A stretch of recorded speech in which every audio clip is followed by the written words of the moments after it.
Kahit maulan pa yan, hindi tayo magpapapigil lumipad at dumapo rito sa may Muslim town Quiapo, Manila para matikman ang chicken payaparan at beef rendang sa Pater ni Intan. At dahil dyan ay agad na kaming umorder ng beef rendang sa halagang 30 pesos at chicken payaparan sa halagang 30 pesos din. Magkano po yung ganito po? 30? Ano po tawag dito? Payaparan. Payaparan. Ito po? Rendang. Rendang. Ano po yung sinasabing pater? Ito na po siya. Kaya lang, yung pater nung na mga Ay, nakabalot ko na.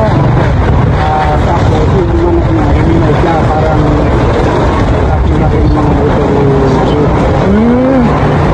mga pater. Marami sa amin na Kung mahilig kayo sa kung mahilig kayo sa spicy,